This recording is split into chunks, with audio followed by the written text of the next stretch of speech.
दोस्तों, आप सभी का स्वागत है हमारे एक और न्यू वीडियो में। साथियों, चंद्रयान 3 विक्रम लैंडर से बाहर निकलकर चांद के अलग अलग इलाके में जाकर कई रहस्यमयी चीजों का खुलासा कर रहा है और ये रहस्यमयी जानकारियां इसरो के वैज्ञानिकों के पास भेज रहा है।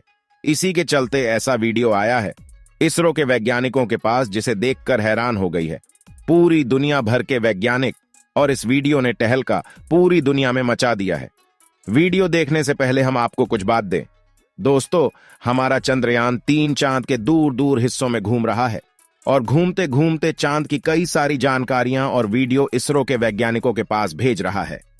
भारत का चंद्रयान 3 23 अगस्त के दिन शाम 6:04 पर चांद की सतह पर सफलतापूर्वक सॉफ्ट लैंडिंग कर गया था, क्योंकि धरती से चंद्रयान का लैंडर लगभग 3,84,400 किलोमीटर दूर है और चांद तक के सफर को लगभग 40 दिनों में पूरा किया था।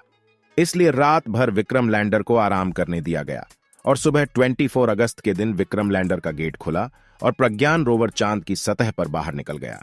इस वीडियो में आप देख सकते हैं कि चंद्रयान 3 का रोवर प्रज्ञान कैसे धीरे धीरे चांद की सतह की ओर रवाना हो रहा है। चंद्रयान 3 की इस चहलकदमी को देख सारी दुनिया में टहलका मचा हुआ है। लेकिन दोस्तों, हम आपको बता दें कि इसमें एक और हैरान कर देने वाली बात यह है कि चंद्रयान 3 चंद्रमा के जिन जिन जगहों पर घूम रहा है वहां पर अपने टायरों के निशान छोड़ रहा है, जिसमें भारत का अशोक स्तंभ और इसरो का चिन्ह छपा हुआ है।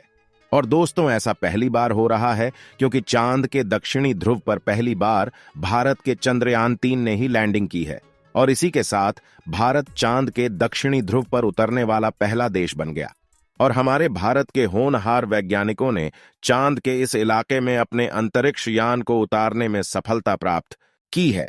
यहां तक अमेरिका, रूस, चीन समेत अन्य किसी भी देश की हिम्मत चांद के इस इलाके में उतरने की नहीं हुई, जबकि अमेरिका ने लगभग 18 मून मिशन कर लिया है और रूस ने भी 25 मून मिशन कर लिया है। अगर बात करें अमेरिका की, तो हम आपको बता दें कि इन्होंने इंसानों को भी चांद पर भेज दिया है, लेकिन सारे मिशन चांद के उत्तरी ध्रुव में किए गए थे, लेकिन चांद के दक्षिणी ध्रुव पर कोई भी मून मिशन नहीं किए गए थे। लेकिन दोस्तों, हमारे चंद्रयान ने ऐसा क्या कमाल कर दिखाया जो दुनिया भर में भारत के नारे गूंज रहे हैं। लेकिन दोस्तों, आपको जानकर हैरानी होगी, जैसे ही हमारा चंद्रयान चांद की सतह पर लैंड किया, वैसे ही इसरो के पास एक मैसेज भेजा कि मैं अपने मंजिल तक पहुंच गया हूं। जय, जिसे देख इसरो के वैज्ञानिक बहुत खुश हो गए। पूरी दुनिया में भारत और इसरो का जय जयकार होने लगा। इसरो के वैज्ञानिक का आंख खुशी से भर गए। लेकिन इसी बीच हमारा विक्रम लैंडर और प्रज्ञान रोवर एक महाप्रयोग का शुभारंभ कर चुके हैं, जिसे चांद के इतिहास में सुनहरे अक्षरों में लिखा जाएगा और इसके बारे में सुनकर आप भी खुशी से उछल पड़ेंगे। इसलिए अपनी उत्सुकता को कंट्रोल करके कुर्सी की पेटी बांध लीजिए, क्योंकि अब हम आपको जो बताने वाले हैं वह कोई साधारण बात नहीं है।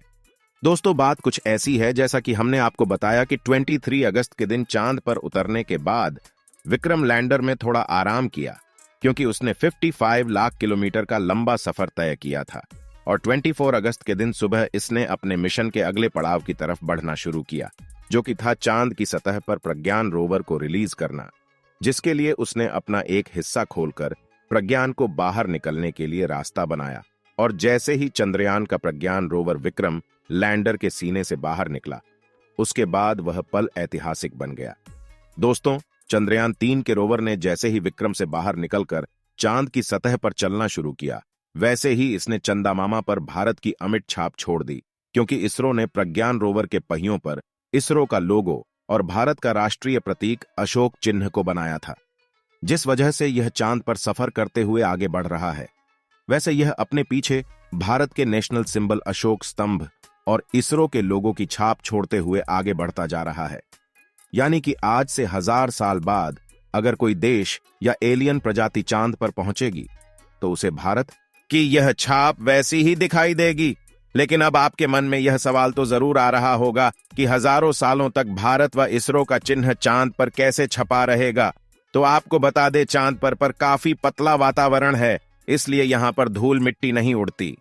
इसी वजह से साल 1969 में जब एस्ट्रोनॉट नील आर्मस्ट्रांग चांद की सतह पर पहली बार उतरे थे, तब से लेकर आज तक चांद पर उनके पैरों के निशान वैसे के वैसे मौजूद हैं। और चंदा पर अपनी छाप छोड़ने के लिए भारत तो दुनिया भर की सभी एजेंसियों से सबसे आगे निकल चुका है, क्योंकि प्रज्ञान रोवर चांद के दक्षिणी ध्रुव पर जहां जहां जाएगा वहां वहां इसरो का लोगो और अशोक स्तंभ छापता जाएगा, जिसे चांद भी खुद लेके नहीं मिटा पाएंगे। आपको बता दें कि चंद्रयान 3 को लॉन्च करने से पहले एक वीडियो जारी किया था। इसरो ने उस वीडियो में दिखाया गया था कि प्रज्ञान रोवर जहां जहां चलता है वहां वहां भारत का अशोक चक्र और इसरो के चिन्ह का छाप छोड़ता है।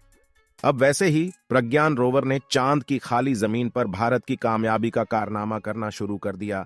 अपने इस सफर की शुरुआत करके दोस्तों, जैसा कि आपको पता है कि चंद्रयान 3 का मिशन 14 दिनों तक चलेगा। ऐसे में 14 दिनों में प्रज्ञान रोवर अपनी लैंडिंग साइट और आसपास के इलाकों में काफी लंबा सफर तय करने वाला है। तो जरा सोचिए कि मिशन पूरा होने तक चांद के इस इलाके में अशोक स्तंभ और इसरो के लोगों की कितनी हजारों फील्ड में बन जाएंगे। चलिए दोस्तों, प्रज्ञान रोवर की बनावट और उसके मिशन की बात करते हैं, जिसे देखकर दुनिया की सभी स्पेस एजेंसी में हड़कंप मचा हुआ है। प्रज्ञान रोवर का वजन 26 किलो है। चांद की ऊबड़ खाबड़ सतह पर चलने के लिए इसमें 6 टायर लगाए गए हैं और इसका इलेक्ट्रिक सिस्टम इन 6 पहियों पर सवार होकर पहुंचता है और यह पावर पहुंचाता है, ताकि अगर 2 पहिए मिट्टी में ढल जाएं तो बाकी के 4 पहियों से खींचकर बाहर निकाल सकें। इसके अलावा इसकी और पहियों को पकड़कर रखने वाली रॉकेट बोगी को काफी मजबूत बनाया गया है, ताकि पत्थर या किसी चट्टान से टकरा जाता है तो इसके उपकरणों को कोई नुकसान न पहुंच पाए। वहीं इसमें पहले से बड़ा सोलर पैनल लगाया गया है, जो सूरज की रोशनी 24 घंटे लगातार प्रज्ञान रोवर की बैटरी को चार्ज करता रहेगा। अब आप सोच रहे होंगे कि धूप तो 10 से 12 घंटे तक होती है, तो फिर 24 घंटे की चार्जिंग कैसे होगी? तो बता दें कि चांद पर एक दिन पृथ्वी के 28 से 29 दिनों के बराबर होता है। यानी कि चांद पर 14 दिन की सुबह और 14 दिन की रात रहती है। यानी 14 दिनों तक लगातार आसमान में सूरज खिला रहता है। इसी बात का फायदा उठाते हुए इसरो ने चंद्रयान 3 को चांद के इसी महीने में पहली सुबह चांद पर उतारा है, ताकि विक्रम लैंडर और प्रज्ञान रोवर के सोलर पैनल काम करते रहें और अगले दिनों में हम जितना हो सके उतना ज्यादा रिसर्च कर पाएं, क्योंकि 14 दिनों के बाद धीरे धीरे इन दोनों की चार्ज खत्म हो जाएगी और दोनों बंद हो जाएंगे। आपको जानकारी के लिए बता दें कि चंद्रयान 3 ने ऐसी कोई फोटो या वीडियो नहीं भेजी है जिसमें एलियन के होने का मौजूद मिल रहा हो। दोस्तों, आपको क्या लगता है चंद्रयान 3 चांद पर पानी की तलाश कर पाएगा या नहीं? अपनी राय कमेंट में जरूर बताएं। अगर आपको वीडियो अच्छी लगी हो तो एक लाइक जरूर करें और अपने मित्रों तक शेयर करें, ताकि उन्हें भी जानकारी मिल सके।